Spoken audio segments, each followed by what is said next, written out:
بسم اللہ الرحمن الرحیم۔ السلام علیکم۔ ان کے شہر میں ایک عورت بیوہ کیا ہوئی کہ اس پر مصیبتوں کے پہاڑ ٹوٹ پڑے۔ بچوں کا ساتھ اور کل جمع پونجی بس 3 درہم۔ حالات سے مقابلہ کرنے کی ٹھانی اور جا کر بازار سے ان 3 درہم کا اون خرید لائی۔ کچھ چیزیں بنا کر فروخت کیں تو 5 درہم وصول پائے۔ 2 درہم سے کھانا پینا خریدا اور 3 درہم کا پھر سے اون لیتی آئی۔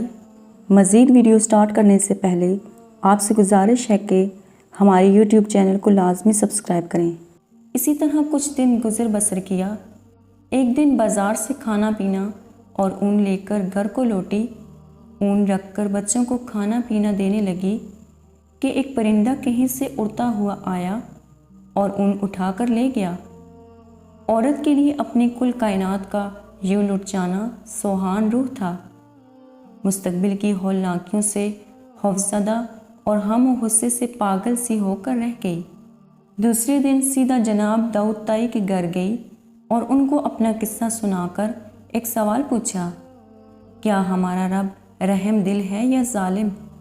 جناب داؤد تائی عورت کی درد بھری کہانی سن کر پریشانی کے عالم میں ابھی اسے تسلی دے رہے تھے کہ اتنے میں دروازے پر دستک ہوئی۔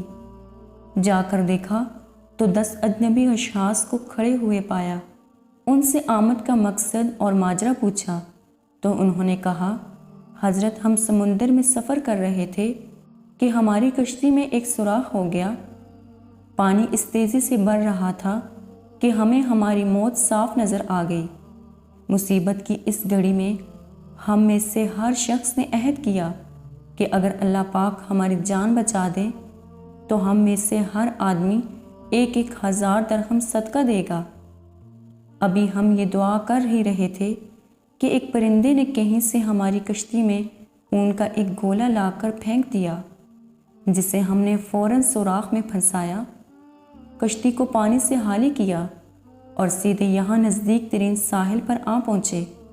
ہم کیونکہ یہاں کے لیے اجنبی تھے اس لیے لوگوں سے کسی معتبر آدمی کا نام پوچھا تو انہوں نے ہمیں سیدھا آپ کے پاس بھیج دیا ہے۔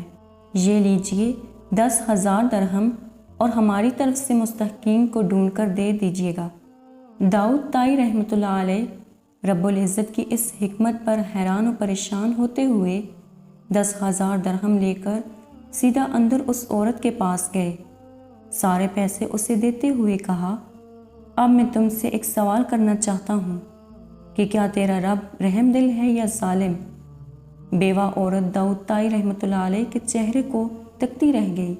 اس کی آنکھوں سے اشک جاری تھے، گویا اس کے جسم کا ہر حصہ، ہر بال رب کے شکر میں ڈوبا جا رہا ہو۔ اللہ کی تدبیریں ہماری سوچ سے کہیں بہتر ہیں۔ اللہ کا شکر ادا کریں اور اس کی ذات پر مکمل بھروسہ رکھیں، وہ کسی کو تنہا نہیں چھوڑتا۔ جزاک اللہ۔